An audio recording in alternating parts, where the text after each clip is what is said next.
Hello दोस्तों, कैसे हैं आप सभी लोग। उम्मीद करते हैं कि आप सभी लोग बहुत ही अच्छे होंगे। तो आज हम देखने वाले हैं साधारण ब्याज यानी कि सिंपल इंटरेस्ट के बहुत ही इंपॉर्टेंट क्वेश्चन, जो कि आपके एमटीएस या सीएचएसएल या सीजीएल या जीडी कह लीजिए, सभी एग्जामिनेशन के लिए बहुत ही इंपॉर्टेंट होने वाली है।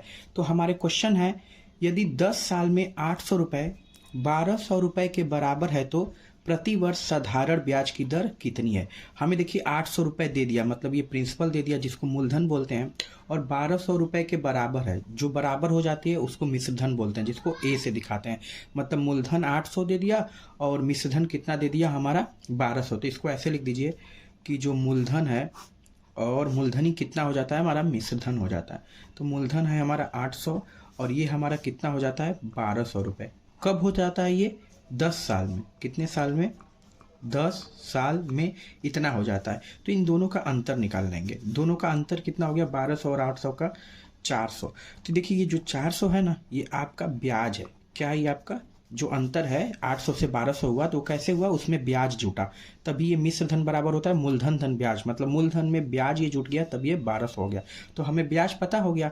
अब जब हमारा ब्याज पता हो गया तो काम खत्म। हमें क्या पूछना है, दर बताना है। तो सिंपल है, साधारण ब्याज का सूत्र लिख दीजिए, जो होता है सिंपल इंटरेस्ट इक्वल टू मूलधन गुणे दर गुणे समय बटा में 100। अब साधारण ब्याज हमें मिल गया यहाँ पे 400 बराबर मूलधन हमारा कितना है 800 गुणे दर निकालना है, आर मान लेंगे, टी हमारा 10 है और बटा में है हमारा 100। तो 0 से 0 कटा देंगे और जो कट रहा है कटा दीजिए। देखिए यहाँ से 1 से 1 कटा दीजिए, फिर ये 8 से 8 पच्चे 40, मतलब यहाँ पे 5 बचा और हमारा यहाँ पे आर बचा। आर बराबर कितना हो गया 5%। जो दर होता है हमेशा प्रतिशत में होता है। मतलब ऑप्शन नंबर ए जो हमारा है करेक्ट हो गया है। तो दोस्तों ऐसे ही क्वेश्चन आजकल एग्जाम में पूछे जाते हैं, जिनको आप आराम से छोटे छोटे कॉन्सेप्ट से थोड़े से समय में आप लगा सकते हैं। आइए नेक्स्ट क्वेश्चन की ओर बढ़ते हैं। हमारा नेक्स्ट क्वेश्चन है, एक जो धनराशि है 3 वर्षों में साधारण ब्याज पर 815 रुपये एवं 4 वर्षों में 854 रुपये हो जाती है, तो वह धनराशि क्या है। देखिए फिर बोल रहा है कि 815 रुपये एवं 4 वर्षों में 854 रुपये हो जाती है। जब भी आपको बोले हो जाती है, बन जाती है, मतलब ये मिश्रधन। तो ये हमारा पहला मिश्रधन हो गया जिसको A1 से हम दिखा लेते हैं, और ये हमारा दूसरा मिश्रधन हो गया जिसको A2 से दिखा लेते हैं। इसको सॉल्व कैसे करेंगे, बहुत ही सिंपल मेथड से सॉल्व करेंगे। आइए बताएं कैसे करते हैं। देखिए 3 वर्ष में कितना हो जाती है, इसको ऐसे लिख लीजिए, 3 वर्ष में हो जाती है 815 रुपये।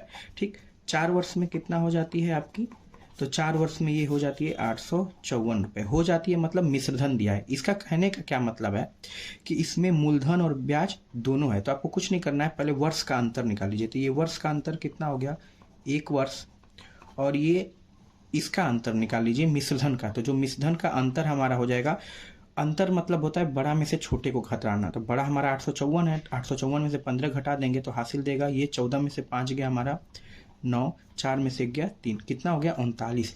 इसका कहने का क्या मतलब हुआ कि जो ये 39 है, फिर ऊपर ही प्रश्न की तरह ये 1 वर्ष का हमारा जो 39 है ये साधारण ब्याज है। ठीक है, तो हमसे क्या पता चल गया हमें यहाँ पे कि 1 वर्ष का साधारण ब्याज हमारे पास कितना है, ये हो गया 39। अब देखिए हमारे पास 1 वर्ष का साधारण ब्याज पता हो गया, तो आप किसी भी एक इन दोनों में से या तो 3 वर्ष का निकाल लीजिए, तो या तो 4 वर्ष का। तो 3 वर्ष छोटा है तो पहले हम निकाल लेते हैं 3 वर्ष का साधारण ब्याज। तो जो 3 वर्ष का साधारण ब्याज होगा गुणा कर देंगे 3 का गुणे 39 में, तो ये हमारा आ जाएगा 9 तितली के 9 27 का 7 हासिल लगा 2, तितली के 9 2 11, 117 रुपये। अब देखिए 3 वर्ष का साधारण ब्याज आपको मिल गया, जबकि 3 वर्ष का मिश्रधन आपको दे दिया है। तो लिख लीजिए आपका क्या होता है, मिश्रधन बराबर होता है मूलधन प्लस ब्याज। अब 3 साल का मिश्रधन है हमारे पास 815 रुपये, मूलधन हमें वो पता करना है, यक्स मान लेंगे, और ब्याज अभी हमने 3 साल का यहाँ से ब्याज निकाल दिया 117 रुपये। बस दोस्तों इसको सॉल्व कर लीजिए, आपका आंसर आ जाएगा। यक्स को यहीं रहने देते हैं, 117 को इधर भेजेंगे तो घट जाएगा। तो यहाँ पे लिख देते हैं 815, 117 को इधर भेज देते हैं तो माइनस 117, और बराबर हमारा यहाँ पे यक्स हो गया जो हमारा धनराशि है, यानी कि मूलधन है। अब 815 में से 117 घटा देते हैं तो 15 में से 7 गया हमारा 8 हुआ, यहाँ पे 10 बचा, 10 में से 1 गया 9, और यहाँ पे 7 बचा, 7 में से गया 698 रुपये हमारा मूलधन होगा। मतलब ऑप्शन कौन सा सही, option number C is correct. अगर आप 1-2 बार प्रैक्टिस करेंगे आपको इजीली ये समझ में क्वेश्चंस आ जाएंगे। अब आइए नीचे वाले क्वेश्चन को सॉल्व करते हैं। तो दोस्तों जो हमारा तीसरा क्वेश्चन है वो बोल रहा है यदि किसी धनराशि पर 6 वर्ष का साधारण ब्याज मूलधन के 30% के बराबर है तो कितने समय बाद वह जो राशि है मूलधन के बराबर हो जाएगी। कह रहा है कि जो 6 वर्ष का साधारण ब्याज है मूलधन के 30% के बराबर है। पहले तो हमें मूलधन ही नहीं पता है, तो मान लेंगे कि जो हमारा मूलधन है वो कितना हो गया। मान लीजिए आपके पास मूलधन 100 रुपये हो गया, तो बोल रहा है 6 वर्ष का साधारण ब्याज मूलधन के 30% के बराबर है। इसका क्या मतलब हुआ कि जो 6 वर्ष का हमारा साधारण ब्याज होगा, यानी कि जो सिंपल इंटरेस्ट होगा 6 वर्ष का साधारण ब्याज, वो मूलधन के 30% के बराबर, मतलब 100 का 30% कितना होगा। सिंपल है, 100 का 30% 30 होगा, तो 100 का 30% हमारा कितना आ गया 30%, 30 रुपये। तो 6 वर्ष का साधारण ब्याज हमें 30 रुपये मिल गया। तो पहले हम 1 वर्ष का साधारण ब्याज निकाल लेंगे।